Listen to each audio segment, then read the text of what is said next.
Welcome to episode 213 of Real Health Radio.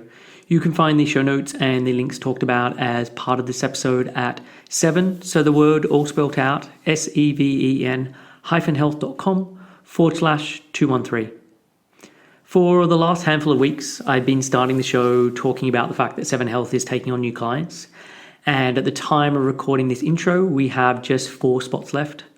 So client work is the core of the business, the core of what 7 Health is about, and it's the thing that I actually enjoy the most. And after working with clients for more than a decade, I feel confident in saying that I'm very good at what I do. And when I reflect on the clients that have sought out 7 Health over the last couple of years, there's a handful of areas that come up the most. So one of the biggest is helping women get their periods back, so recovery from hypothalamic amenorrhea or HA. I've had clients regain their periods after being absent for 10 or even 20 years, often being told that it was never going to happen again, or clients becoming pregnant who'd almost given up hope at it ever happening. I also work with clients along the disordered eating or eating disorder spectrum. Many clients use the term quasi-recovery to describe where they're at because things have got better than where they were at their worst, but they're still a far way off being at the place of freedom that they want to get to. At 7 Health, we believe in full recovery, and I've had many clients who've had multiple stays at inpatient facilities where nothing worked, but through working together, they got to a place of full recovery. Transitioning out of dieting is another big one, and clients have had years or decades of dieting, and they know that it just doesn't work, but they're struggling to figure out how to eat or how to live without dieting. Body shame and hatred and just a struggle with body acceptance is the final common area that clients are dealing with. And they want to get past this and be able to be present in their life and stop putting things on hold, but they're just unsure of how to make a start. And in all these scenarios, we use the core components of 7 Health, which is science and compassion. So we focus on both physiology and psychology, so understanding how the body works and how to best support it, but also understanding the mental and emotional side and uncovering someone's identity and values and priorities and traits and beliefs and how these things can either be helping or hindering the change. And it's these kinds of clients that make up the bulk of the practice, and I'm very good at guiding and supporting people through this process. So if any of these scenarios sound like you and you'd like help, then please get in contact. You can head over to 7-health.com/help, and you can read about how we work with clients and apply for a free initial chat. This is the last time I'll be starting with clients in 2020. And as I said at the start, there are just 4 spots left. So if you're wanting help, then please reach out. The link again is 7-health.com/help. And I'll also include it in the show notes. Hey everyone, welcome back to another episode of Real Health Radio. I'm your host, Chris Sandel. So this week on the show, I'm back with another guest interview, and my guest today is Kristina Bruce. So as a certified body trust provider and integrative life coach, Kristina specializes in helping people break free from dieting, cycling, and negative body image, calling upon her education in health studies, sociology, yoga, meditation, and self-inquiry methodologies. Kristina works one-on-one with people to help them develop a positive relationship with themselves so they can live empowering and fulfilled lives in bodies that they have. So I'm a big fan of Kristina's Instagram. I think she's putting out a ton of great content and has a really great message. She also works in the area of body acceptance, and considering that this is a big part of nearly every client's journey, I wanted to have her on the show so that we could discuss it. And I actually outlined with Kristina what we're going to cover as part of the intro with her, so I won't repeat it here. All I'll say in addition to what I mentioned in that is that I found this a really practical episode. And when we were going through the different trainings that Kristina has done, like the work by Byron or the life coaching training with the Ford Institute, we go through examples of practices she's learned and how she applies this with clients. So I'm hoping that there are things that you can apply and walk away with just from listening to this episode. And this is actually true for myself. Like what she outlines with the work is definitely something I will be using both with myself when issues come up that need examining, as well as with clients. We also talk about Kristina's recent experience with ayahuasca. If you are a regular listener, you'll know I've done some recent episodes looking at the research around psychedelics. So episode 188 with Will Su, and then episode 198 with Natalie Gukarskin. But in neither of these episodes did we chat about ayahuasca, or we may have, but it was always just in passing. So it was great to hear about Kristina's experience, and she had a difficult task in terms of describing these experiences because they are ineffable. They're just, there isn't the vocabulary to be able to describe them properly. Or when you do describe them, it sounds strange and it doesn't have the same impact as it does clearly for her through going through those experiences. But despite this, you can clearly get a sense of how powerful an experience was for her and the takeaways that she got from it. There's so much more that we cover, but let's just get on with the show. Here is my interview with Kristina Bruce. Hey, Kristina, thanks for joining me on the show today. Thanks so much for having me, Chris. So you work as a body acceptance coach, and I want to make body acceptance a big part of our conversation today. And I was also doing a lot of prep for this interview, and it was really interesting to see the many different trainings that you've done. So I thought it'd be good to go through these and we can talk about what you got out of them personally, but also how you use them with clients. And I'm also a really big fan of your Instagram feed. I think you're doing an awesome job there. And there's lots of quotes in there that I'm going to try and bring into the conversation. But yeah, that's kind of the overview of what I'm hoping we're going to achieve today. But to start with, do you want to give listeners a bit of background on yourself, like who you are and what you do? Yeah. I mean, as I was kind of telling you before we started actually recording, that kind of what brought me to doing this work as a body acceptance coach was my own personal experience with disordered eating. And I would say that it would like kind of at the worst of it was sort of a borderline of an eating disorder. But my background, I don't know, would you like me to go into a little bit of the personal story? You could go into a bit of the personal story for sure. So yeah, I mean, talk about like how was food growing up for you? Yeah. So I can say that what was really apparent to me when I was growing up was a very strong sense of praise and admiration for thin bodies. That was really apparent in my family because I come from a long line of, you could say, like hardy stock. So we're in bigger bodies, and particularly the women in my family were always just really concerned about weight loss. Like that was just, everybody was on a diet. There was a lot of praise for people in thinner bodies. And so I picked up pretty quickly that I wasn't in a thinner body, and it would be a good thing if I was. At least that was how I could foresee. Like I equated that with, that's how I'm going to get the acceptance and approval and the love that I was, craving. I would get that from my family if I could just be thin. So and how young are we talking? When did you first start to realize this message? Like I want to say like around 8. Okay. Like 8, 9, 10, like that kind of early age.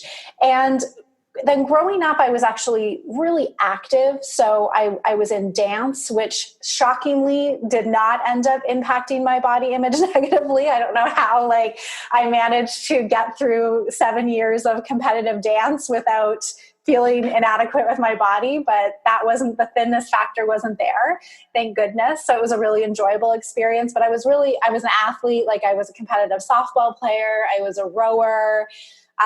So I was always active growing up. And so I would say that was always kind of in the back of my mind about, thinner is better. But I think because I was just so focused on more like what my body could do. And I loved like being competitive, and it was more about, the achievement than it was about how I looked. So I managed to kind of get through high school without really being fixated on that. But then I went off to university, and again, I was still like very active in university. Like I love fitness. Like I was still playing softball in university. But it was after university when I was kind of, on my own. And now it was like off into the world. And I'd sort of stopped playing softball. And I kind of this is where I'm sort of sitting with this insecurity. Like now it was like, I was just sitting with myself and how am I going to create this life for myself? And that was when I just sort of decided like, I'm going to really like focus on losing weight. Like that was just the thing now. And so I did. And because that was the first time that I'd ever really like fully intentionally dieted, it was easy for the weight to come off. And when it did, like the compliments that I got from people just happened immediately. And it was shocking in a way. It felt really good in a way. But in another way, underlying it was this real kind of like sadness, because I thought, geez, like this is really like, I really am getting treated better for being, or at least, complimented more for being smaller. And it made me feel really sad. So it was this weird, like, still wanting to be like that. And then it instilled a fear in me because I felt really insecure. Like I wasn't secure in who I was. And so I was seeking this outward approval. And so getting it through my body felt great, but then it was also this fear of losing it. So I kind of went through a lot of years like that. But then I was always sort of interested in, I kind of started into this journey of like spirituality and like inner exploration. And so as I started, that really started with yoga. So I got involved in yoga and then I became a yoga teacher. And I got into this then whole wellness world with yoga. And of course, like in the wellness world, eating and like is just, it's crazy, as you know. And it becomes really attached to this identity of like being a quote unquote healthy person and being a yoga instructor. So I kind of dove into that and got really like even more into my disordered eating through quote unquote wellness. Like there's the irony. And it just got to a point where I got more and more rigid about it and more concerned about my weight loss. But then at the same time, I was doing a lot of inner exploration. So I was getting a lot more in touch with myself. And I started to do this work where I was like questioning a lot of these beliefs that I'd come to believe about, how I'm supposed to be and the way that the world works. I actually really got into, there's a method of self-inquiry called the work of Byron Katie. Yeah. And so I actually attended her 9-day school for the work a couple of times. And that was actually like really a game changer for me. Like it completely opened up my mind and my world and opened me up to a lot of self-compassion and self-acceptance. So there was kind of these two paths diverging, where on the one hand, I'm starting to become really awakened to my inner worth and value, like just for being me, that it didn't require me to look a certain way. And at the same time, I was still really into this disordered eating and fear of weight gain. Like this was still running the show. And it ended up happening where I ended up meeting my now husband, who was my boyfriend at the time. He moved in with me. And I started to notice how I couldn't uphold anymore my rigorous like eating patterns and exercise regime if I actually wanted to have a relationship. Like if I actually wanted to spend physical time with him. But it also showed to me how unstable my emotions were, because I was just hungry all the time. And I was so fixated on like so much fear around this weight gain. So it really kind of got to this breaking point where it was like really this neat kind of like, I'm looking at it now and it's just this conversions of paths where it was like, I knew deep down that it's like, this is not healthy for me anymore. My worth is not my weight, but yet this pattern was so strong in me that, it took a while, like I needed something strong to break it. And so I ended up just kind of after like going through a lot of emotional upheaval with realizing I just couldn't keep this up anymore. And I didn't want to keep it up anymore. I just stopped and said kind of like one day I was like, that's it, I'm done. I'm done with this dieting. And mind you, I'd say about a year up to this, I'd like started to hear about intuitive eating. I started to come across Health at Every Size. So like the seeds were planted. And then it was in this kind of year as well that I was doing a life coaching training. So like everything kind of happened at once. And then I just stopped dieting and then went through my own recovery process. And I really like, it's interesting. I really like and kind of stopping even just dieting as a recovery, because it's almost like this addiction.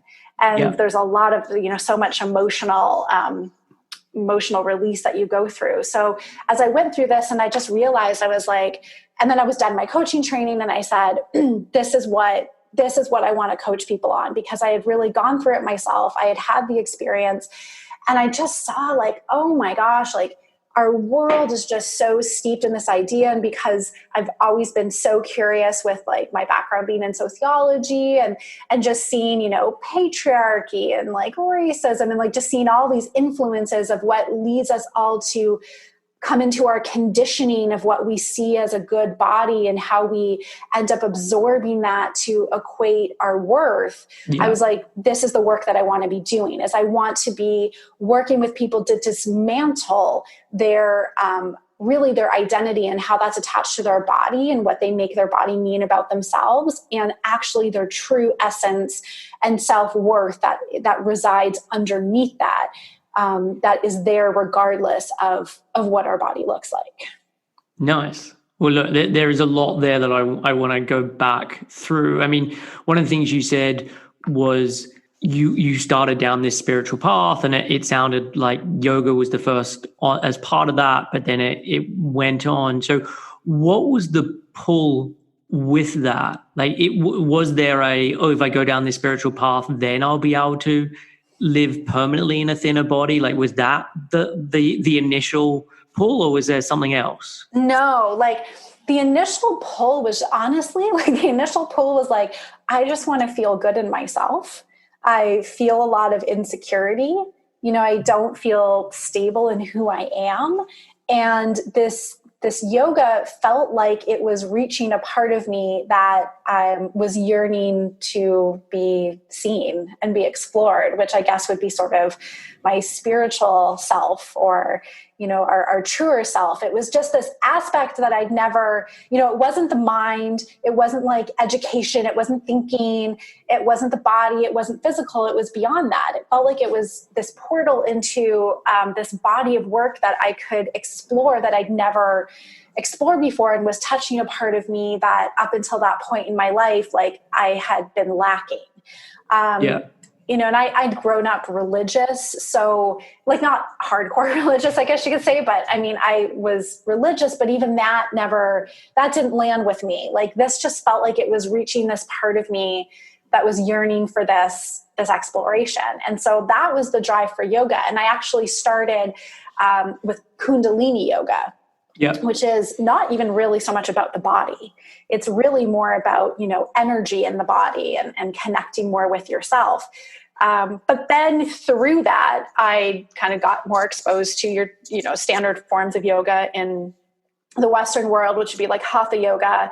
And I liked how I felt, like my body felt good doing that. So that's when I got a teacher training in that. But it was kind of then through becoming more involved in the yoga world that I would start to see other bodies, other yoga, quote unquote, yoga bodies that were thin. And this idea of like, the clean eating and the healthiness. And that's when it almost kind of, I sort of felt more inadequate in my body when I would see that so many other people were thinner than I was. And that almost kind of contributed to it. So on the one hand, I was like opening up this, deeper portal into like self-acceptance and this deeper connection beyond the mind. But then I was also still fixated on this identity of being a yoga teacher and what that meant and what that looked like. And so now it was that kind of hit at my insecurities as well. And it's like, well, I guess I would be better. I'll be more accepted if I'm thinner. So it almost fed into it in a way. Okay. So it sounds like that came along afterwards, not to start with. That's right. That's right. Yeah, I mean, it's interesting hearing your story there, because I mean, I finished school, did a business degree, finished that after 3 years, had no idea what I wanted to do, moved from Sydney over to the UK, and then sort of age 21, 22 was starting to try and figure out who I was, and I'd had a lot of insecurities and worries as a teenager. I was always really small, and so like had a lot of issues around like feeling not masculine and just trying to understand myself. And I did a lot of reading and exploration, and I struggle with the word spirituality because I don't think that kind of sums up what I was looking for. But it was much more about just understanding the human mind or the human condition, or like what it means to be happy, or where thoughts come from, or just all of those things that are so impactful on how we experience the world. So yeah, I can relate in some ways, in terms of, I know a lot of my 20s was doing a lot of that kind of work. And it's interesting now seeing through friends that there's a lot of people who didn't do that in their 20s, who are now in their late 30s, early 40s, who are now starting that kind of journey because they've reached this point where they're like, I don't know, looking around and thinking, is this what I want my life to be like? Yeah. Like, is this it? Yeah. Yeah. And so you said also that you didn't really start dieting until this one time at university. So what about in your teenage years, or what about with friends? Was dieting a thing with people you were hanging out with? It really wasn't, actually. Growing up in high school, I did have one friend. We both rode together, and I do remember, both of us did kind of occasionally talk about losing weight, but we weren't like, I was never really that interested in or that committed to it, because we were also training partners. So we would be running a lot, but it would be, again, like for me, it was all really, it was like, so I don't feel like I'm going to die at the end of a race, because those rowing races are so taxing on the system. So for me, like, we might chat about it occasionally, but I never really went that full on to it, because for me, it was like, I want to be strong in order to be a successful rower. Like, so the athleticism actually just kind of kept me more focused on feeling good in my body, feeling strong, being fit, versus it being about my body size. Like, it's interesting, because looking back, it's like, I remember I would wear these singlets, and they would be these, like body hugging singlets. And I never felt insecure. Like I actually, like, I was thinking, like, my goodness, if I was older, I would be feeling so insecure about it, but I never did. Like, I never felt like somehow my body was too big or wrong. Like, I do remember looking at some of the other girls and being like, oh, they're smaller than me. Like, it'd be nice if I was a little smaller, but that would kind of be the extent of it. I never really went too much into pursuing it, because again, I was still focused on just being a strong rower. Like, I wanted to win races. Like, that's what I cared about. Yeah. Which I would imagine at the point when you then did start your recovery journey, knowing that you'd had that body and you'd worn those outfits and you'd been okay with it at some point in the past, was potentially something you could then reflect on and be like, okay, well, how was I able to do that before? And I would imagine that was quite helpful. Yeah. And it's so funny. Like, I never even really thought of it until talking about it now. Like, I actually never thought of it. I didn't think about that. It was such a distant memory at that point. When I was in the middle of my recovery work, I think what actually did kind of help me was, like, and this is a little bit later, because when I started my recovery work, I was in my 40s, or not 40s. I'm not 40 yet. I'm almost 40. I was in my early to mid 30s.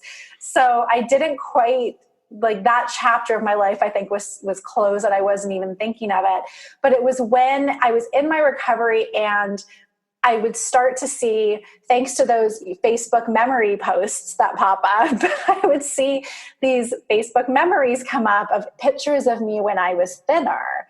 And it would shock me that that's how thin I was. Like I was literally like, I remember the first time I saw it after I was in recovery, I was like, oh my God, like really? That's what I looked like? Because I never felt that that's what I looked like. Like I was never thin enough, right? I never felt like I was actually thin. And so it was something really helpful that my husband had said to me. It was when I was caught in the midst of really like feeling so upset over gaining this weight. And he said, well, like and then if I would look at pictures, so basically it was when I was in recovery and I'd see pictures of myself gaining weight and I'd feel like, oh my goodness, I gained this weight. And then I'd see pictures of myself when I was thinner and be like, oh my God, I can't believe how thin I was. And he said, well, you're looking at yourself now through the same eyes that you were looking at yourself then. Yeah. So of course you're going to see the same thing.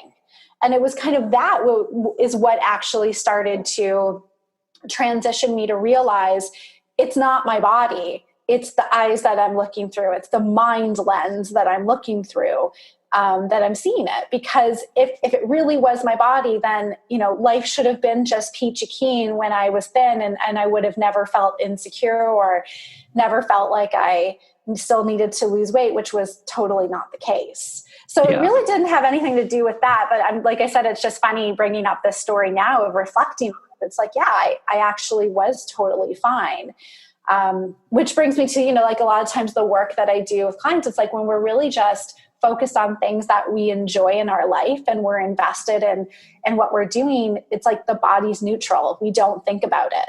And that's the case what it was when I was rowing. It's like I wasn't thinking about my body. I was invested in what I was doing. Yeah, totally. It was the vehicle that allowed you to live an enjoyable life doing things that were fun. That's exactly it. Yeah. And you mentioning about the photos, I notice with clients that, and this is kind of on a continuum, so it happens differently, but like in the early stages, there's often looking back on photos and that being a trigger and then being really reminiscent and wanting to get back to that place and feeling like, oh, why can't I have that old body? And then at some point that changing where there's either the experience that you talked about where they're like, wow, I can't believe I was that thin, or they look at it and they used to think that they looked amazing and now they look at it and they're like, I don't think I look great in those photos. But there's this just added layer on top of it where previously when they would look at the photos, it's very one-dimensional of just, I just want that body with all the other experiences really stripped away. Whereas when they look at it later on, when they're further on in recovery, they look at the body and they remember everything that they had to go through as part of that. So it's not looking at it through rose-tinted glasses. It's remembering all the grueling exercise or the restriction or the fact that if they were going to a restaurant, they had to check everything on the menu. Like it became much more sort of three-dimensional and filled out as opposed to just this image that they wanted to get back to that had been stripped of all its negativity. Yeah, that's right. And so you also mentioned then in terms of like meeting your partner. So how was that as an experience? And like in the beginning, were you trying to keep your eating behaviors under wraps so that he didn't know what your eating looked like, or how was it for you in the early days? He knew what my eating was like for sure, because when he actually immigrated, so I live in Canada, and he immigrated from Argentina to Canada. And so when we were initially living together, he couldn't work because he didn't have a working visa. So it was sort of nice. I had my own little personal chef at home. and what would happen is I would come home from work because I was working at an office, and if like dinner wasn't ready immediately, all hell would break loose because that's when I was, so underfed that I was just starving. And then also it was like, I would be making these comments on like, well, what's the portion you're giving me? Like I was so particular, and I was very open with him about my eating. What was really great, and what I think really helped in this, helped me in this relationship, was he was totally the opposite. He is an intuitive eater, like always has been, literally does not, he's like, couldn't be more uninterested in food if he tried. Like he's just like, he likes it. He eats what he likes. He eats when he's hungry. That's about it. Like he had no fixation on his body. He was just like totally the opposite. And so it was really nice. Thankfully, he was like that, because I didn't then, have somebody to collude with in that. But I got to see this opposite. Like I got to kind of see, like I would be shocked when, he'd leave food on his plate, because I was always like so hungry I had to eat everything. And it was just like, wow, so like you can actually be like this. Like people are like this. Like, because again, I grew up like in a dieting family where, my family's still dieting to this day. So that was also eating patterns around dieting was what was modeled to me. Yeah.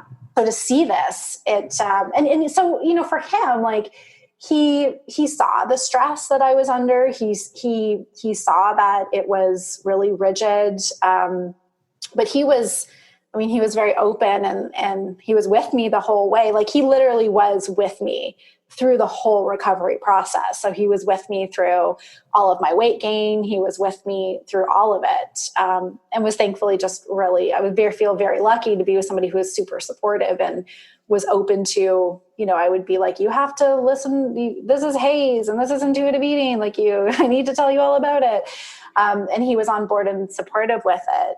But, so it was kind of nice to have somebody who could model for me what relaxed eating and body image looked like.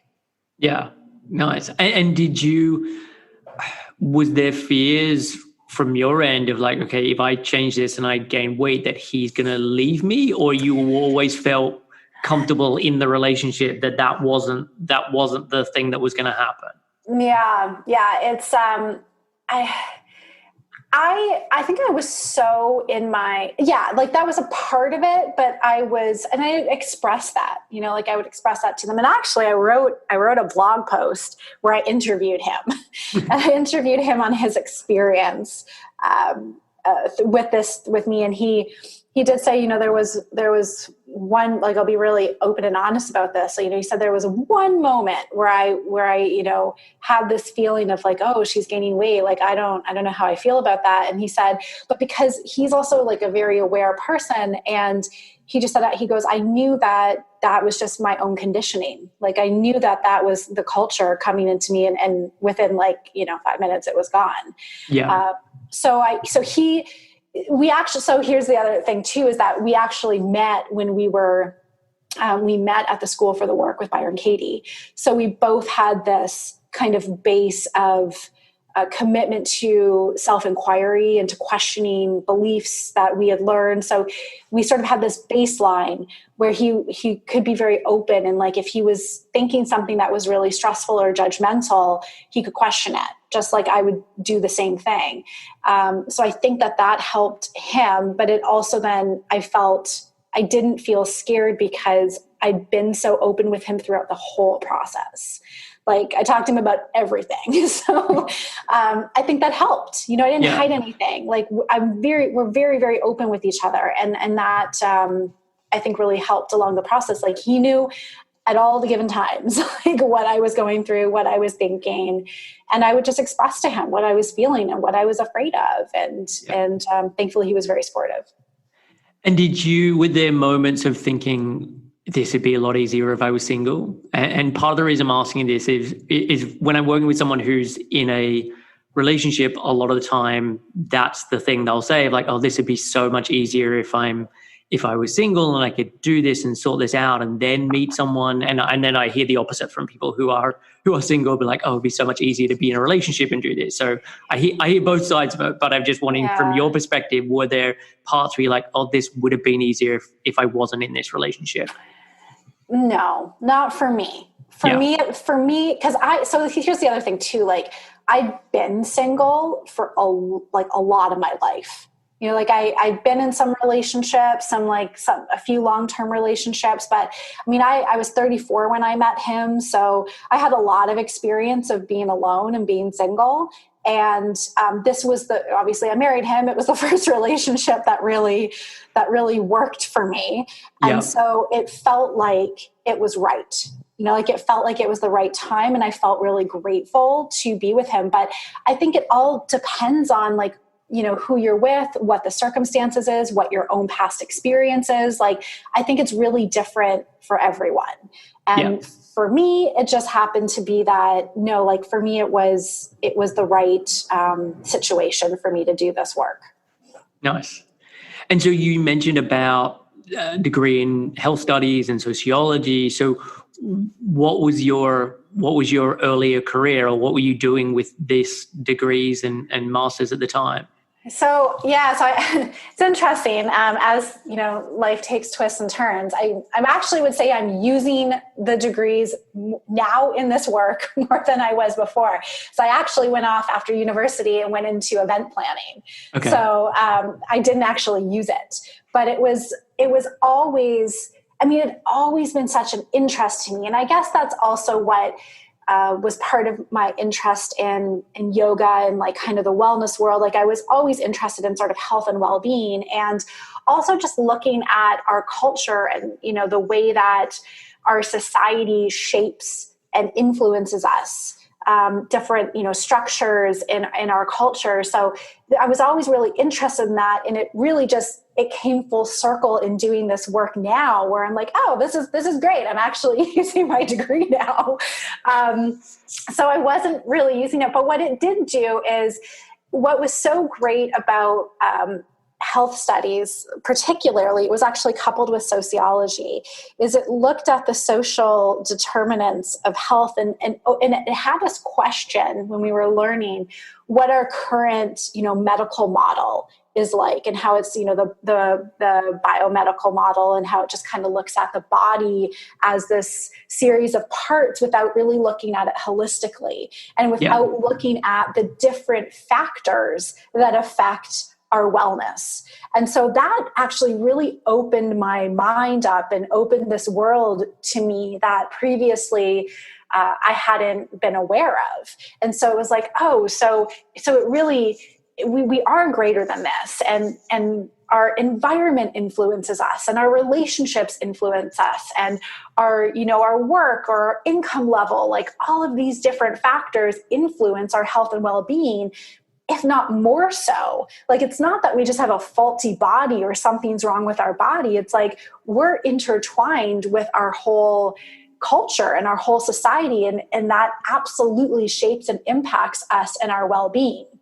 And so that made me like open to it. Like I would come up with these. I remember in university, I'd be like, you know, if it opened me up to alternative medicine that, again, previously coming out of high school, I hadn't heard of. And, you know, back in, I guess it would have been like the late 90s. That was still like, it's a lot more popular now than it was back then. So it opened me up to this whole world. And I was like, oh, so I come up with my ideal world of what the medical system would look like. I would call like Western medicine, as we know it, like heroic medicine. You know, I was like, a naturopath's not going to help you if your arm falls off or something like that. But, you know, there's so many great like heroic interventions that Western medicine is necessary for, and that we need for, and that is life-saving. And applying this to really preventative medicine, just overall well-being, isn't working. You know, like popping pills for, you know, I remember like I went to the doctor once and I had acid reflux, and it was like, here's a prescription. And I was like, well, they'll know if this is all that it is acid reflux, I'm not going to take a prescription for this. Like, that's all they could offer me. And I thought there's this whole other world and all of these other healing modalities that would be so much more beneficial for something like acid reflux than a prescription. And so that, you know, my studies in that really opened me up to that it's not just one or the other, that we really could come into harmony with all of these different, you know, wisdom traditions and these different ways of healing that could be combined. And so it really then, of course, takes in the psycho-spiritual, emotional aspects of ourselves. And so that really like influenced and gave me this base foundation for understanding how we're really affected when it comes to, body and weight and the health side. It's like, I do not buy into the fact that our weight is the cause of all of these ailments. And my work with health studies and sociology set up the foundation for that. Yeah, it's nice. And I think that works at both the sort of macro and micro level. So macro, like understanding health at the population level, and that it's not just a matter of people need to eat better food and people need to do more exercise. Like there is so many factors that come into this. And it's a topic I've discussed on the podcast on numerous occasions.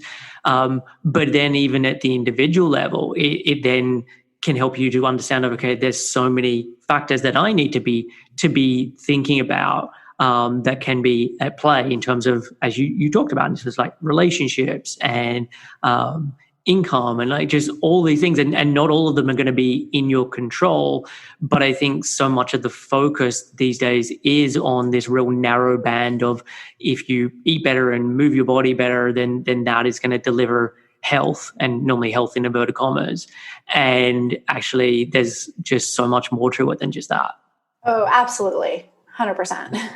And so the yoga training you did, like, did you think that you were going to become a yoga teacher? Was that the original goal, or it was more doing this training for you as a practice that can then be helpful more in your personal life? Yeah, that's right. Like it started out just for personal exploration and really just about how could this, benefit me. And like I said, I felt like there was this kind of piece missing in my life. Like there was a sort of area that was open, that was looking for some exploration. And so for me, I call that like my spiritual part, or really I just call it kind of connection to the self. Like that to me is what I define spirituality as. It's my relationship with myself.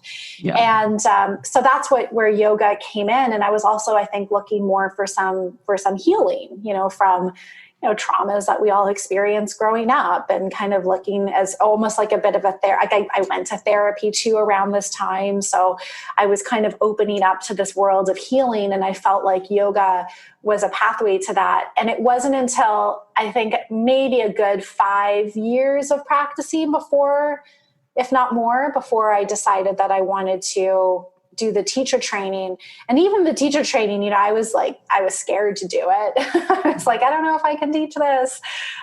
So it was an opportunity to just learn more and dive in more for myself. And then I thought, well, if I end up liking it, I can teach it after. And if not, it was just another, intensive of yoga training. But then I ended up teaching it afterwards. Okay. And is that something that you use with clients these days? So I don't use yoga practice so much in the sense of be like, do these asanas or anything like that. Like it's not prescriptive, but certainly the yoga and meditative aspect of yoga is a part of my sessions. So, when I work with clients, I tell them, and like in the beginning in our consultation, I'll ask them if they have any experience with yoga or meditation, because I do bring a meditative element into our session. So I begin like every session with a centering exercise. And there'll be times maybe throughout our sessions where, we'll be like, okay, let's close the eyes and take some deep breaths. And like, let's do some, just sensing into how you're feeling. So like getting more in touch with the self and really stilling the mind and dropping into the body, connecting with the heart. I mean, those are elements of yoga. So I do bring it in. It's just not in the sense of, the physical postures like we're taught to see yoga as. But I mean, then yes, I definitely do bring it into my work with clients. Yeah, nice. And I use meditation a lot with clients, and not as you're describing there in the sessions, but having them do it outside of sessions, just as a tool more to really start to explore the mind and the kinds of thoughts that start to occur, and as a way of getting people to appreciate how much there is just this constant stream of consciousness that is forming of its own accord. And that just because you have a thought doesn't mean that A, you believe that thought, B, that you even, like, you, the witness, or you, the person there, generated it. Like, you are a witness to that thought as opposed to being the one that generated it. And just starting to really get people to grips with what is going on inside their head, because I think so often you have this very different sense as to how things are prior to doing meditation to how you really start to notice they are afterwards. Yes, absolutely. Yeah, and that's the key point. Is to create, like you say, the witness, like to create that separation between the mind and who is it that's observing the mind. Like, if you think a thought, or you notice a thought, who is it that's thinking the thought? You can't be the thought if you actually see it. It's separate from you. And I love some of my teachers like Byron Katie, and I listen to a lot of like Eckhart Tolle, and they'll say, like, are you thinking, or is thinking happening to you? Like when you wake up in the morning and you have a thought, did you think that thought, or did that thought just appear? And so when we can kind of disconnect the personalization from the thoughts and realize it's not us who's generating these thoughts, that, we have this somehow problem where we're thinking these thoughts all the time. It's like these thoughts are just coming into our awareness. And when we can recognize that and we can see that we're actually separate from it, then we don't have to buy into it anymore. And we can just then create, through that meditation process, like they always say, of, looking like thoughts are like clouds in the sky and letting them pass. It's developing that practice. Then we don't take our thoughts so seriously. And then that's where we actually reduce our suffering. Yeah. And so you've referenced Byron Katie a number of times already. So I think it'd be great to spend a bit of time chatting about her and the work, because A, I've never talked about it on the podcast before, and B, I know of her name more in passing as opposed to having read it or experienced it myself. So I'd love to hear more about it. Yeah. Byron Katie is I guess you could say she's a spiritual teacher. It's interesting. I came upon her work. She has a book. Well, she has several books, but her very first book is called Loving What Is. And I remember I picked it up in the bookstore one day and started reading it, and just couldn't get into it. And I couldn't even get past the first chapter. And so I just put it on my bookshelf. I think it was about 3 years later, I was in this relationship that like wasn't working, and I was feeling like quite down about it. And I remember just picking up, like walking over to my bookshelf, and I just picked up this book again. And I'm like, I'm just going to give this a read. And I started reading it. And like this time it was almost, it's like kind of cheesy, but it was like this like explosion went off in my head. And I was just like, oh my gosh, like, whoa, like this is amazing. And I just like, I devoured the whole book. And then it was around that time I'd said like, I'm yearning to go on a retreat. Like I just want to get away and I want to do kind of some deeper work. And then that's when I went to the School for the Work the first time, which is where she does a 9-day intensive, like using this process that she calls the work. And essentially what the work is it's just a series of questions that you bring to your stressful thinking. So it's like you identify a thought that is stressful, and she's got a whole like process for it, where you can have these like worksheets to like write out your thoughts. Like she has everything on thework.com. It's like all laid out there. But it was really these series of 4 questions that you take a thought and you meditate on it. So it's really a meditation. And the work works best when you can really have an open mind. So when you can really be like, I'm just going to really be open here. And it requires a lot of openness and kind of courage sometimes to do this when we're questioning thoughts that we just believe to be fact or truth. And so it's these series of questions where, the first question she just asks is, you take this statement and you just ask, like, is it true? And then you just kind of sit there, and it helps to like have a situation in mind where you had, thought this particular belief or thought. And then do you want to go through it and let's use like an example just so it becomes a bit more tangible? Yeah. I was just thinking about that. So it's interesting. I remember actually doing this work with somebody else who also practices the work. And she had kind of started to be introduced to this idea that like, oh, hey, like maybe you can just accept your body and you don't always have to be losing weight. And so she had this belief that like eating chips are bad. Like that was her thought. And she had this memory of when she was sitting, like she was on the phone talking to somebody and she was like eating these chips out of the bag.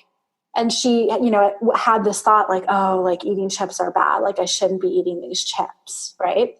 Yeah. And so we took this thought. So what I did with her is like, as a facilitator, and you can, when you're with the work, you can just trade facilitation. So I was facilitating her. And I just had her like sit there and like anchor into this moment. It's like, can you remember yourself there? Like see yourself there on the phone, eating the chips. And you have this thought, eating chips are bad. And so then I just ask her the first question, which is like, is it true that in that moment, as you're sitting there, that eating chips are bad?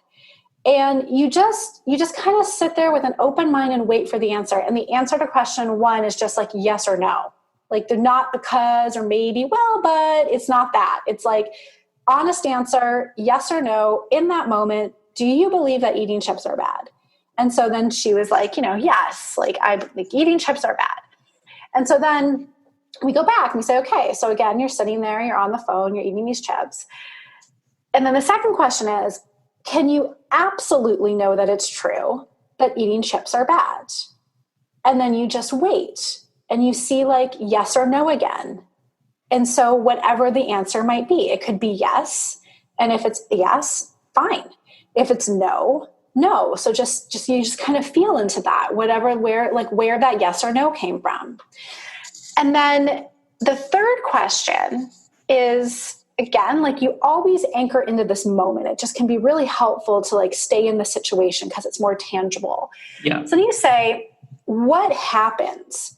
Like, how do you react in that moment when you're on the phone and you're eating the chips and you have the thought that eating chips are bad?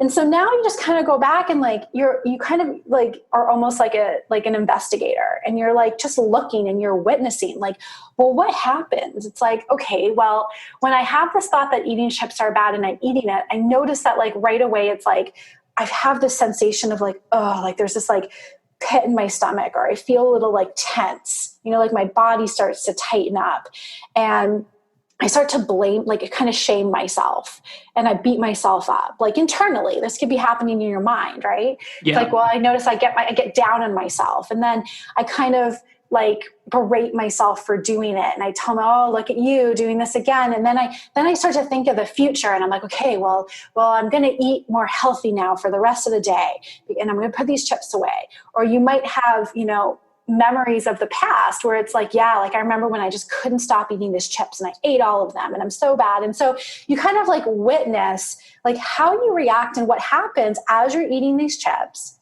and you have this thought eating chips are bad. So pretty like negative experience. And then you go to question 4. And then question 4 is again, like nothing's changed. Nothing's changed on the phone eating the chips. And then you ask, who would I be in that moment without the thought that eating chips are bad? But you're nothing's changed. You're still eating the chips, but you don't have the thought that eating chips are bad. And so this is the one where it takes a little bit more, like you kind of need to go into a little bit like of a hypothetical scenario, and just sit there and like kind of really meditate on it to be like, gosh, like if I was sitting there eating these chips and I didn't have that thought, like, who would I be? What would be happening? How would I be feeling? And it's like, I can even just kind of sit down and do this myself. It's like, well, I noticed that without that thought, I feel a lot more open in my body. Like, I'm not so contracted. I feel more relaxed. I kind of feel pretty okay. Like, I noticed that the chips are pretty tasty. I'm not really worried about anything. I kind of noticed that, like, I can keep eating them or I don't have to eat them. Like, I don't really feel like there's any rules. I'm talking on the phone. I'm enjoying this conversation. Got these little snacks. They're salty. They're, sweet, whatever it is. Yeah. Okay. Like, that would be my experience. And so it's having this experience of, like, the only thing that changed in that moment was believing the thought eating chips are bad, and then noticing what it's like without the thought. Yeah. So that and noticing, like, so again, it starts to now open up some space. Is it really the chips that are bad? Or is it what I'm thinking and believing about the chips that's causing my distress? Yeah. And so then there's like a second phase to it. And so the second part would be called the turnarounds. And so you take the actual statement, like, as it is, and you kind of would look, say, for an opposite. So it'd be like, eating chips are bad. You could start by just saying, like, eating chips are not bad. And then again, meditate on that. And it's like, can you find an example of how it could be as true, or maybe even truer, that eating chips are not bad? And so you can kind of sit with that. And it's like, well, I could sit here and say, like, eating chips are not bad. Well, like I'm like, really, like, let's go to like an extreme example. It's like, I'm not dying. Like, I'm not, like, it's not causing me any like serious like health issue right now. Like what's bad? Like, I don't know, like, nothing seriously bad is happening now. So yeah, there's an example. They're not bad. Well, like, what could be another example of eating chips are not bad? It's like, well, like, I'm getting some food, like, I'm getting some nutrition, like, there is nutrition. I'm eating, I'm becoming satiated. Okay. So, like, eating chips are not bad. You kind of like just sit there and start to come up with like as many examples as you can think of that feel true for you. It's not about forcing yourself to believe something different. Yeah. It's an honest inquiry. And it requires, like, again, like, meditating on that moment, like, just being open, like, what could be an example? And I mean, like, Chris, you could probably even follow along with this and like imagine yourself there eating chips. Like, what's an example of like eating chips are not bad? Well, I mean, even if I back up a sec, so part of me, when you were going through the third one, in sort of like, how do you react when you believe this thought? Or what would happen if the fourth one, what would happen if you didn't have this thought? I imagine there is a percentage of the population that you would do this with where the fear would be, well, if I don't have this thought, then I'm never going to stop eating chips. Like, I need to have this negative thought to put the brakes on me actually eating the chips. And so I'm just wondering if you then just take that thought and then just go back to the start and then have that be the original thing. Yeah. That's it. So then you would take that thought and say, okay, I need this thought to, like, I'll never stop eating chips unless I have this thought. Is that true? Yeah. Yeah. So that's exactly it. And so then you play around with like the different examples, like eating chips are good could be another turnaround. Like, whoa, like that could seem like, I remember when I did this with her, she was like, whoa, like, I don't know about this, like that seems so crazy, because when it was like it's the opposite of the original belief. But as you've gone through this process, you start to become a bit more open now. And so it's like, okay, eating chips are good. Well, actually, like, I get pleasure from them, like, I'm enjoying this. And then she had this memory of how, like, she used to eat chips with her family. And that was like a really enjoyable experience. And it was like connecting her with her family. So you kind of go through this process and everything starts to open up. And what we do is we find balance. Yeah. It's really about coming into this place of balance and neutrality. And this process, it's like, it's not about, again, it's like, it's not about forcing yourself to now like hang on to this new belief. It's really about when we look at the parts that are causing us distress. And if like this thought of eating chips are bad are causing us distress, like we're upset, they cause us stress, then we're kind of swung all the way to one side of a pendulum. Yeah. We're not free. We're locked in by this idea. And so the work can start to bring us into balance, and it starts to open us up to these different possibilities and give us this different perspective. And to me, I mean, this was like coming into the work and using this in my life was a game changer for me, because it just opened me up in like all different areas of my life. And, I don't use this necessarily with all clients. Some clients, like I'll use it with and they really resonate with it. Like I said, when I first came across this, like 3 years prior to finding it, I could not do it. Like it just was not working with me. But then it took me later, it did. And, I worked on it. Actually, I introduced it to one client who, was really struggling with food and her body. She took to it so much. It was like the rest of our sessions were only doing the work. It's like, that's all she wanted to do. And then now she's like fully into it. Like she's off doing other courses, like just on the work. And like, it's her whole life now. And like, by the end, she was just like, honestly, like I don't even have like my food is, I don't even like, it was just like, I don't even have, it's not even in my radar anymore. Like it so transformed her that, it can be that powerful. It's a tool, it's an option that it works. If it works, it can really work. Yeah. And I think it's the universality of it. Like you do that once or twice, and then you start to realize, okay, I can do this in so many areas of my life. And as you say, it's not about sort of shoehorning in new beliefs. It's about just starting to question, where are the default places that you naturally go, and are those default places A, correct, but B, are they really helping you?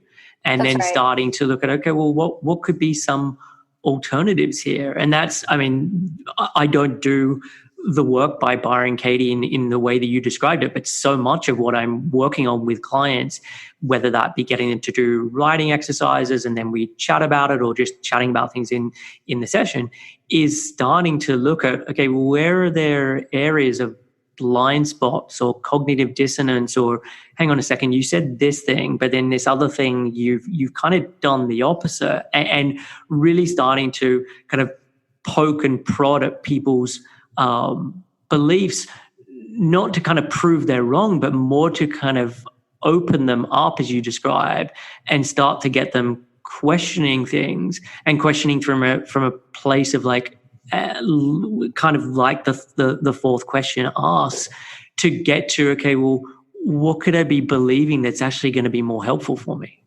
Yeah. And I mean, in my experience, like what I've noticed is that my suffering, comes down to me believing something. Yeah. Like it comes down to me being really invested in this belief and thinking that there's no other way about it. And so this particular inquiry process, because like that's what you're doing as inquiry, in just a different way. This particular inquiry process is the one that I use, and it helps me to free me, or at least create some wiggle room from something that before was just so fact. And so again, it's like, can it really be my body that's the problem? Like when I look back, again, using the example of the photos, it's like, if it really was my body, if thinness was really the thing that was going to make me happy and like give me everything I wanted, then that I should have been that when I was thin, and I would have recognized it, and it would have solved everything, and it absolutely didn't. And so it's like, well, it really wasn't then. It's what I'm thinking about it. It's all of the other thoughts and beliefs. And so much of it is what's conditioned in us by our culture. Yeah. Yeah, totally. And I mean, just so often with clients, I'm like, okay, is this a fact or is this a story? Just to kind of get them to understand that as much of this feels like it is true, or it is just them, or this is a part of their identity, or whatever it means, it is a story that is being told that is making them feel that way. Mm-hmm. And so did you do the work with Byron, Katie, before or after you trained with the Ford Institute? So it was before. Okay. Yeah. So it's funny because I was really into the work. I mean, it literally changed my life. And I always thought it was funny because I never thought I would come across something in my life where I could say that. Like when people say, oh, this changed my life, I'd be like, yeah, okay. But then I was like, wow, okay, this really did. It was so impactful that was the thing that I wanted to do. Like I wanted to just be a certified facilitator of the work. But what I realized was, it's so specific and it really doesn't resonate with everybody. It didn't resonate with me in the beginning. I wanted another way that I could work with people that was different from that.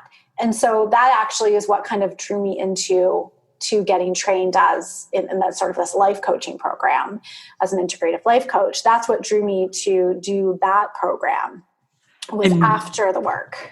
And at the point at which you had done the work and then you're looking at doing this integrative life coaching, did you know at that stage that the work that you wanted to be doing with people was around body acceptance and food and that kind of piece that you'd struggled with? Or was it just more broadly like, I'm really enjoying this whole self-exploration and spirituality side of things, and I want to help people from whatever angle as part of this? Yeah, it was more like I could just see how the work was so powerful for me in helping me to alleviate so much suffering in my life that I just, it's like with everybody, when they find something that works, like you just want to share it with the world. Yeah. And so at that point though, I was still in my disordered eating. Okay. So when I started the work with the Ford Institute, I would say it was probably maybe 3 months into it when I started to slowly question, am I going to can I stop dieting? And I would say it was about halfway through the program that was when I committed to stop dieting. So I was still going through my training as I started this process. And it just so happened that as I was going through my own process and going through my own recovery, I had finished the life coach training. And then I was like, well, this is what I want to be doing. It became really clear to me. So it kind of just happened at the right time, because I didn't go into the coaching training knowing that there was anything specific that I wanted to work with people on. But it just so happened that my own personal experience drew me there. And, it had been really this idea, although I say that I didn't really struggle with my body throughout my life in the sense of actively dieting, it was always there, It was always there in the background that being thin is important. I want to be thin one day. And so it just felt well, this is what my life, kind of the culmination of my struggle with this is. Now I get to do the work to unravel it all and do the healing work around it. So it all kind of culminated at the end of my coach training and my own recovery. Was it useful to be going through the coach training that year as part of your recovery because you could then implement what you were learning or no? Yeah, it was it was helpful. And actually I remember it was my first foray into kind of being an advocate, because one of the things that I really became aware of once I started doing my own recovery was not only do you become aware of where you see diet culture and fat phobia in everything, I saw it really in my coach training. They would use examples of, if you were to have a goal, if a client wanted a goal, they would say okay, their goal is to lose weight.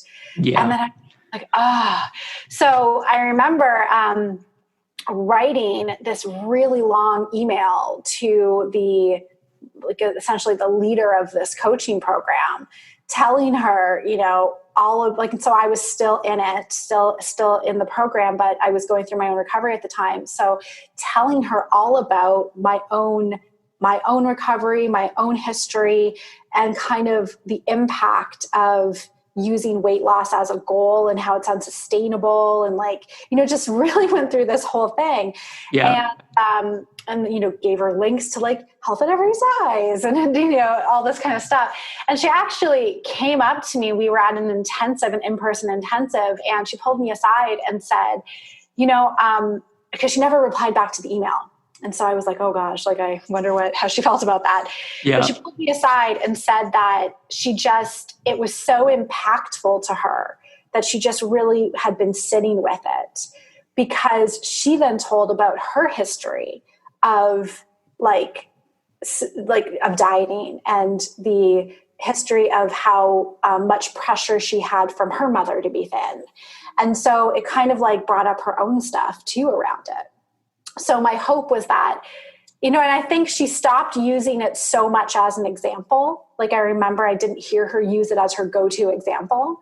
Yeah. So my hope was that it made a bit of a change. So it was kind of gave me I was scared, but I was like, all right, like here's my first, opportunity to try to advocate for this. So it was kind of nice to be, and I was using the tools that I was learning. So I was giving myself the courage to do it and that kind of thing. Yeah. A good lesson in boundary setting. Yeah. And so I know we just went through like an example with Byron Katie's the work. Like, is there anything that sticks out from this training where you are like, oh, I use this thing fairly regularly with clients? It's like the piece I think from that particular training that really stood out for me was really accepting all of the parts of yourself. So when we make ourselves wrong, if we can't sit with the idea that like, a big one for people is like, I'm lazy. And if we reject the idea of being lazy, if we think that it's so bad and wrong, then we're always going to be in conflict. We can never truly be ourselves. There's another piece where we're always going to be working against ourselves if we can't kind of embrace and accept these, what we might call the dark aspects of our humanity, the parts that like to be hidden, we like to keep in the shadows, we like to keep under wraps. So the parts of us the negative qualities that we don't like about ourselves or that we're told are wrong, can we actually sit with them and start to see how maybe they could actually be serving us in some way? And how, if we don't make them wrong, can we just see that they're actually part of the spectrum of humanity? Like if we're always just telling ourselves that we have to be good and we have to like only be these good qualities, then we're always going to be struggling if we come up against the part of ourselves where, we're angry or we end up being rude. It's like we might not like being rude, and it might not be the quality that we necessarily like want to go to all the time. But if we can accept that, sometimes I can be rude. And can we look at like what could be the gift in that? It's like, well, sometimes maybe being rude to somebody who's really not getting that I've set a boundary or I express that this is not okay.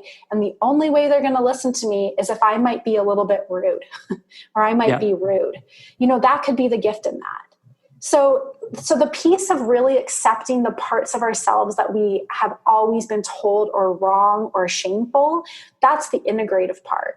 Then we can actually have some peace around all of our humanity. And that's a practice, that's a work whenever it comes up. But that part I found to be quite impactful was I didn't have to make myself wrong so often. Could I actually sit and make peace with those parts that I have always been told are wrong or shameful?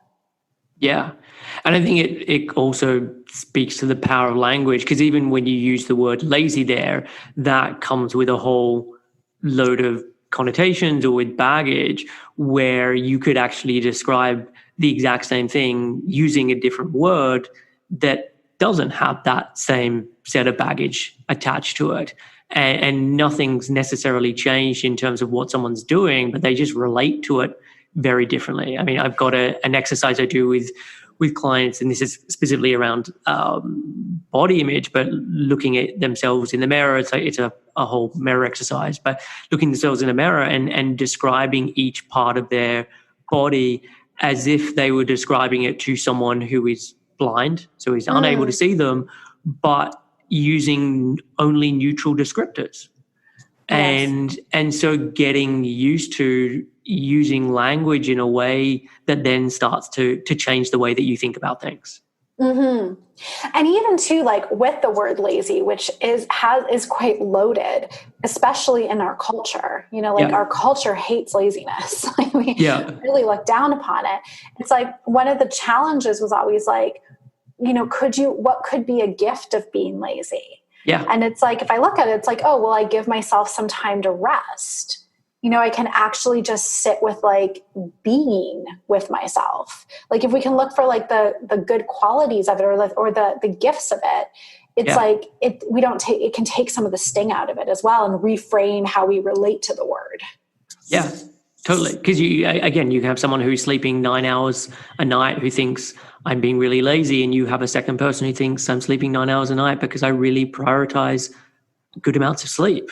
Yeah. And just by reframing how you think about it, and sometimes you're going to be able to only move it from being negative to neutral, and then other times you're going to be able to see it very clearly as a strength. Mm-hmm. Mm-hmm. But no, okay, that sounds really helpful as a tool. Was there? And I was looking up the Ford Institute as part of doing the prep for this, and I know that they do a lot of talk around like shadow work, and it seems that was kind of what you were alluding to. So is that a big part of the training, or at least the training that you did? It's not, it was a big part of the training. And, you know, I have to say that I wouldn't say that it's the piece that really informs a lot of the work that I'm doing right now. Yeah. So, I actually don't like what they offer when you come out as a coach from the Ford Institute. Like they actually do have a coaching protocol that you can follow, but you have the choice not to follow that. So I chose not to follow that because I felt it was a little bit, it wouldn't allow me to use other tools like the work and other practices. It was very kind of prescriptive. So I chose not to follow their particular protocol, but instead, the value that I really got from that training was essentially the coaching skills work out of it. So that's kind of what I use from it. And really, the shadow work piece of it is the part of the acceptance work. You know, like it's the opposite of resistance. So that would be the piece that I got from it. But what I really got more from it was the coaching skills training. Yeah. And so then you finished that up and then set up as a coach fairly shortly afterwards? Yeah, not like right away. I would say I'm maybe about, like my timeline is fuzzy now, but it may be a good like 6 months afterwards, or kind of slowly worked into setting up my coaching practice. And I wanted, I was going to say, like, for me, it was like, I wanted to also give myself some more time in my own recovery to get to a point where I felt stable enough and to the point where I could actually be working with others. And I'm always big on like, you know, not pushing myself past my own evolution. So I don't want to be out there working with people if I don't feel like I have a good foundation in myself. So it gave myself a little bit more time with that. And then I slowly started to work on opening up my coaching practice. And so when did it then become really focused on body acceptance? So, I mean, it was right away. Like when I took that time, like I knew at that point that that's what I wanted to open up my coaching practice around. Like I knew it was like, this is what I'm working with people on. So right from the beginning, I opened up with that focus. Okay. And what do you, I mean, if we're speaking more from the experience you've had with clients, what are the bigger struggles or the roadblocks for people in terms of the body acceptance work? So a lot of it is fear of weight gain. Yeah. A lot of it is this idea that they've absorbed that their value and their worth are attached to their size. And so a lot of it has come from family history, growing up dieting. Yeah. Either it was like having maybe parents who valued thinness, like that's a common thread. It's really about like, well, who am I, and can I actually feel okay about myself if I'm in a bigger body? And so a lot of the work that I do with people then is this uncoupling of our worth and our value, and really anchoring into like who we are aside from our body, finding and really connecting with ourselves, because when we're so fixated on our body and dieting, we're really disassociated from ourselves. Yeah. So really anchoring into our worth and our value. And again, like through kind of these meditative practices, a lot of the work that I do is connecting with the heart, which I call as like the source, like kind of the area where like our inner wisdom comes from, like our own inner guidance, like what is true for us, to really connect with that and start to see and start to actually experience, like to have an experience from within where we hear ourselves saying to ourselves from this place, like, I am okay, I am enough, I am loved, I am worthy, regardless of my size. And then it's working with the beliefs that, we're not enough based on our size. And then also starting to, do a bit of that grief work, because there's this like, grieving the idea and this life of this thin body and everything that like society praises. So it's really about moving away from seeking the external validation and approval and turning inwards to start to know that the value and approval is already there within ourselves. Yeah. Like really deep down within ourselves, we know that we're okay. We know that we're good enough. It's just that we've had so many years of conditioning about that our body equals our worth, and everything that we've been told that it means, all of the, stigma that's been associated with bigger bodies. We start to uncouple that and like question it, and then find that value within ourselves, come home to ourselves, that this is the place that we can always go to find our value and worth and our acceptance. Yeah, and that's, again, so much of what I'm focusing on as well. And often when having conversations with clients, there's this part where they realize like so much of life is performative, and it's about what other people are thinking or are going to think or are maybe thinking about them. And it's like that their life is on a stage and they're being viewed by others. And that just completely disconnects them from what do they actually want to be doing. And so a lot of the focus is on like understanding, okay, what's like true intrinsic motivation and what's this extrinsic motivation, and knowing the difference between those two. Because it's hard to get to a place of like feeling, and when I say hard, it's basically impossible to get to a place of like feeling enough and nourished and all of those things when that is hopefully coming from an external source. Like unless that is coming from within, there is no amount of validation from others that is ever going to kind of fill that cup. That's right. Like we spend our lives chasing that until the day we die, if we don't actually instead turn it around and do that inner work. And actually, it's funny, it got me thinking of, you're asking like, what else did I get from that coaching training that I use? Actually, there is a piece that I use in the very first session that I work with clients is I actually guide them through like a life visioning exercise to just sort of begin. I say, like this first session, we're not even going to talk about the body. We're not even going to talk about food. We're going to use this instead for you to actually get connected with what is it that's important to you in your life? What matters to you? What does your life look like when you actually are really thinking what matters to you and you're envisioning this? And nobody has ever, when they've done this visioning exercise, ever said ever been like a certain body, like having a certain body is in this visioning exercise. It never shows up. Yeah. because it's never about that. And so, and because when we diet and everything, we're so fixated on it, it takes over our whole life and it colors everything in our life. And so much, like literally physical time, mental space, etc. And so using this life visioning process is like this foundation. Remember, I had one client who was in recovery from an eating disorder said, it was so great to be able to actually see what is possible for my life, like what my life can look like without the eating disorder.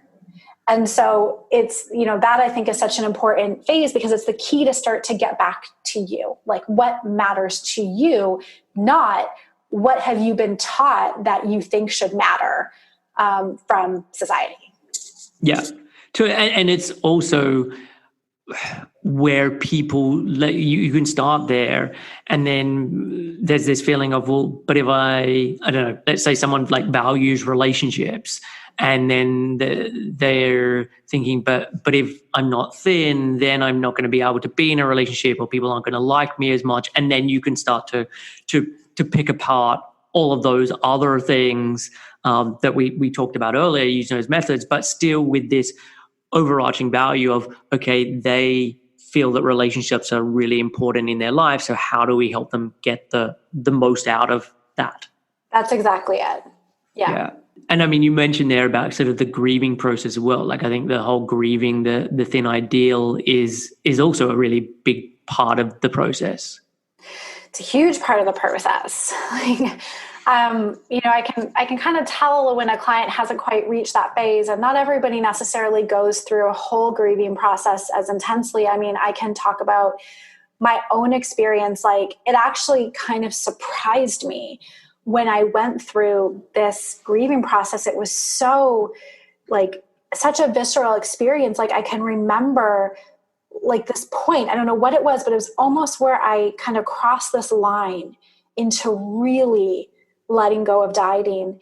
And I cried and cried and cried. It felt like somebody died. Like it felt like this like it felt like a parent passed. Like it was so deep and like just the deepest of sobs. And it was this real releasing of this identity, this piece of me that had been holding up thinness as the ideal and also of knowing that I was going to have to let go of that external validation. Because I knew that because as I gained weight, the external validation that I used to get stopped. Did like I don't get those comments anymore. And so it was letting go of that, and then feeling afraid of like, well, what oh God, like what do I do now? I know that this is the internal process, but that was the part that really then started the deeper journey. Yeah. And I knew it. It's like I always knew like this is it was almost like the spiritual path, the journey, like this is what it was all coming to. It's all coming to just asking me to go within and accept me. Yeah. To give me my own validation and approval. And that's my practice and path now. And I think it's also useful to validate, as you said there, like you did get more compliments when you were within her, and that can be the case with people. And so it's not telling them that that's not true. It's like, okay, yes. And like, what did you have to go through to have that occur? And how did that add or detract from your life? And again, getting back to the openness exercise of like, okay, well, like these are the options that you have to live your life, and let's explore how each of them stack up, and what are the pros and cons with all of these. And I don't think it does I personally don't think it does a service to try to pretend that the environment that we're living in isn't like hostile towards bigger bodies. I think it's like we need to acknowledge that and realize like, yes, this is the culture that we're living in. Is it nice right now? No, it's not. Could it be better? Yeah, that's what we're working on. And in the meantime, it still really comes back to that validation from ourselves. Because whether it's about body, this could be in any area of our life. Again, it's people might be using career as a way to get that external validation. and they're always going to be searching, or they could be using money to get the external validation, and they're always going to be feeling that they need to make money. Where really the root is coming down to ourselves. And at the same time, like, the culture changes when the more of us change, and we actually kind of unplug from this paradigm and we start to create something new. Yeah. And for you, I know before we started recording, we were having a bit of chat, and you talked about going and doing ayahuasca. And so I'm wondering if you can talk a little about that, but also how this then fitted in for you in terms of the acceptance piece. Yeah. So for me, so it was like I actually did it earlier this year in February, like right before COVID hit. Okay. So I was able to get in a trip beforehand, luckily. It was at the end of last year. I was just really overworked. I didn't know that, like, I guess I just, sometimes when you get so focused on everything that you're doing in life, it kind of slowly creeps up on you. And then before you know it, you're kind of bogged down. And for me, it took feeling incredibly exhausted. And I just I'm like, I don't know what's wrong with me. Like, I was like, I have no idea. Like, I've just never felt this tired before. And again, I knew, because for me, like, whenever I can, take some time to, I don't have any kids right now, so I have a little bit more freedom to be able to, like, take time off and go away. And I just knew it'd been a while. I was like, I know I need a retreat. Like, I need a retreat. I need, again, a personal exploration retreat. And I was like, on my computer, I just kept looking up retreats. Like, it's like, I'll do a yoga retreat. I could do a meditation retreat. And I was looking and looking and looking. I was like, it's got to be somewhere in February, because that's when I can take this time off. And nothing was, like, resonating either. Like, I'd find something and the timing didn't work or whatever. And then I was like, what about Costa Rica? Costa Rica has all the yoga retreats. I'll look up retreats in Costa Rica, and what can I find? And I came across this retreat, this place called Rhythmia. And I was like, oh, okay, this looks like a nice retreat. And then I looked and I saw, oh, like, they do ayahuasca at this place. And I saw that it was the only medically licensed facility in the world right now that, like, where they are legal to do ayahuasca. And they had this, like, health clinic there, and, like, it was, like, super, safe and, like, rigorous. And I'd heard about ayahuasca in passing, like, I don't know, maybe, I always say 3 years ago. That seems to be the number. Earlier, where, like, I'd heard about it, and I was like, oh, this is interesting. What's this all about? And I'm like, kind of planted a seed where I was like, maybe, I'm like, one day I'd like to try this, but not right now, but one day. And then as soon as I saw it, I said, yeah, this is what I'm doing. Like, I don't really know about this. Like, this kind of scares the crap out of me. I'm not somebody who, like, has done a lot of drugs or anything. So I was just like, but I'm going to go. Like, I know that this is going to give me an experience that I've never had before. And I'm ready for this new experience. And so I signed up and I went. And, of course, I just spent, like, the few months ahead of time reading every article and YouTube video that exists, like, going down this hole, trying to figure out, like, what did I get myself into? And so I went, and you actually participate in 4 different ceremonies. So you do it 4 times. And it was one of the hardest things that I've ever done. Like, it was very challenging, but it was also incredibly rewarding. And I would say that there was, like, so much that I got out of it, but kind of the 2 pieces that I got out of it, it really is a healing experience. People go there for healing. People who've had a lot of trauma in their lives, like, there's a lot of people with PTSD, depression, etc. Yeah. And although I didn't have, like, trauma with a big T, I knew that there was still some layers in there that I wanted to look at. And so I went through a process during it that, again, very, like, personal and meaningful to me, where I was releasing a lot of self-hatred. And, like, that's what I came away with. I was like, whoa, like, this is what I'd been carrying for so long. And that really opened me up, and kind of where I had this experience of like that deep down, it's like, I am perfectly okay. Like I am loved, like I loved myself. Like I had just such like a real connection with myself. Yeah. And I really like had this release, and that release has stayed. Like I don't feel that same like euphoric moment of self-love and self-communion that I experienced while I was in the ceremony, but what I got rid of has not come back. So that was really impactful. And another piece of it that actually happened for me right at the end after doing 4 of it, I was kind of curious about the body acceptance piece of it, because I went in not really thinking I needed to do much work on that, but I thought, I'm curious if this will somehow show up. And it didn't show up during the ceremony, but it all kind of made sense to me at the very end. This might sound a little bit, I'm going to try it's a little out there, but I'm going to just say that like I had this real, like, and this from when we look at science and like quantum physics and stuff, like everything is energy, right? Like everything down to its tiniest molecule. Like if you go down, every single thing in this world is just energy. And so I kind of had this understanding of how like everything is energy, and there's energy all around us. And what I saw was that I kind of had this, oh, Chris, I'm just going to say it.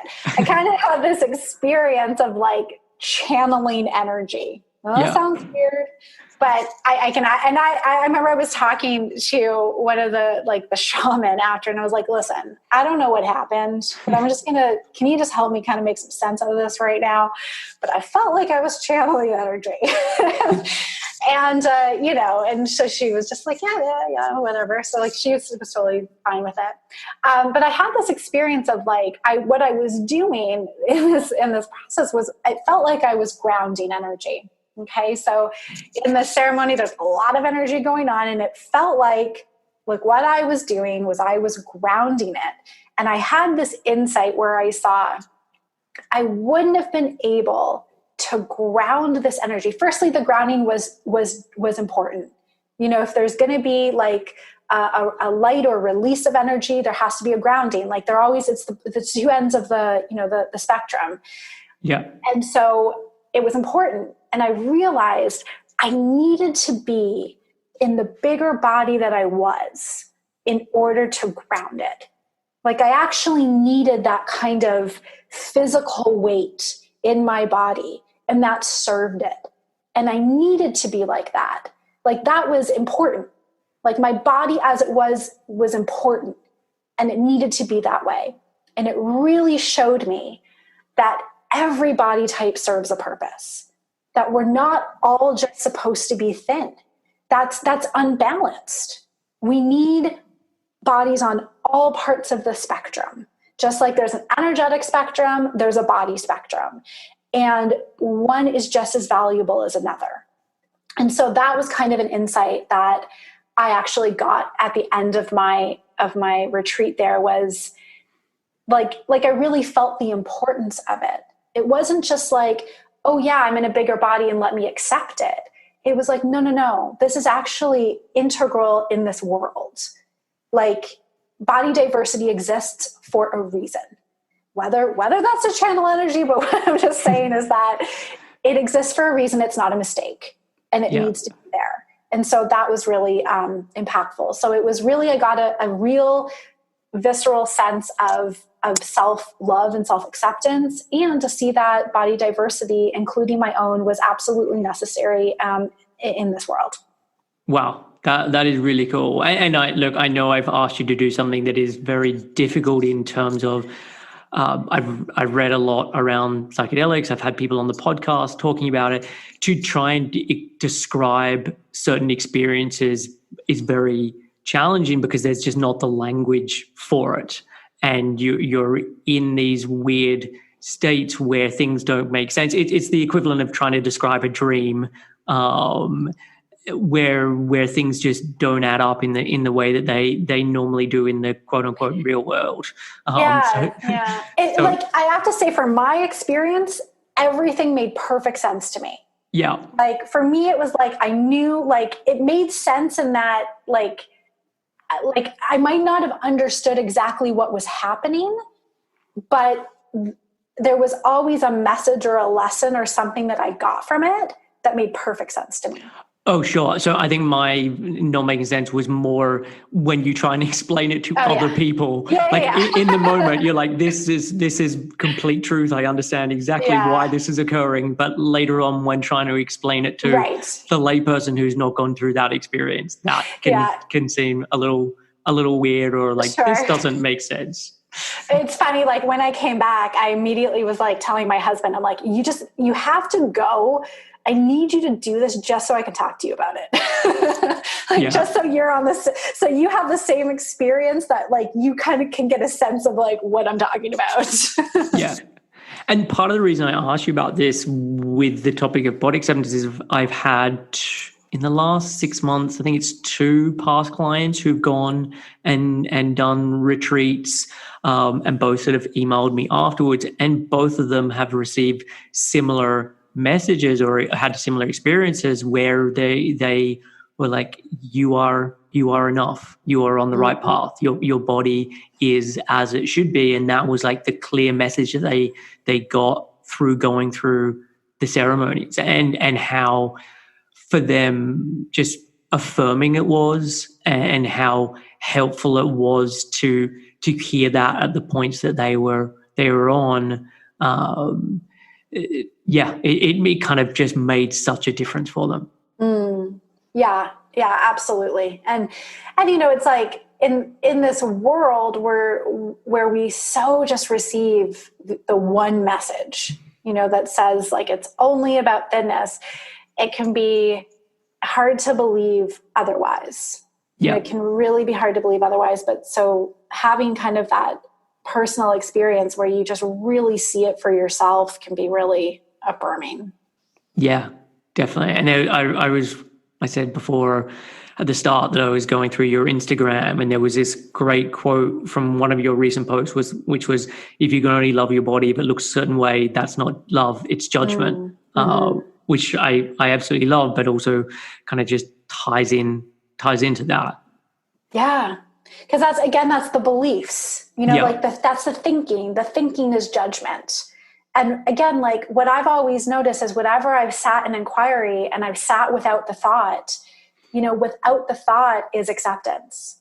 Without the thought is love. That without the thought is neutrality. It's the thinking mind that says whether something is right or wrong. And if we believe it, what I often do too with my clients is like, again, like this comes from my own experience too with doing the work, is like, notice, like, do you contract with that thought, or do you feel expansive? Do you feel tightness, or do you feel relief? And I always am like, we want to go towards the relief and the expansion. And usually it's questioning the thought. It's looking at the belief and seeing how that actually contracts us and how that's not really the truth for us, because the truth is more open and expansive and accepting. Totally. And for so many things, there can be, I mean, we've got into the world where there is like fake news and everyone has their own alternate truths. But so much of the stories we tell ourselves, there is no ultimate truth there. It is just how you perceive it. And there's ways that perceive it that make your life very meaningful and enjoyable and add value to it. And there are ways of perceiving it that detract and make your life smaller and more miserable. And if the reality is that there is no ultimate truth and it's just to do with how you tell a story to yourself, then let's try and work out ways that you can not just tell a story to yourself, but tell a story to yourself that you genuinely believe. Yeah, like what's actually true for you. Yeah. It's like we all are coming from our own perspectives. Yeah. Like we can never exactly believe entirely what somebody else believes or like, because we can never have exactly that other person's experience. Like we all come with our own perceptions and different, it's like we're all like facets of a gem, and we all have, and when we can start to just tap into what's true for us and not necessarily make somebody else's perspective wrong, but just understand that they're coming from their own perspective. And what I always say too is like understanding that, most people are living completely in their mind. And they're believing their thoughts. Like I like to think of it, sometimes I'll say with like diet culture, I'll be like, imagine like everybody is like, most people are under a spell right now. They're under the diet culture spell, and you just happen to have the spell broken. Yeah. And that's what it is. It's like you're seeing this now, and other people, like they're like, oh, my friends don't see it, nobody else sees them, like because they're under the spell, they're not going to see it yet. Yeah. And so when we tap into again, coming back to like our own truth, it's like then we can, I always sometimes like to say it too, it's like we're unplugging from this paradigm and we're plugging back into ourselves. Yeah.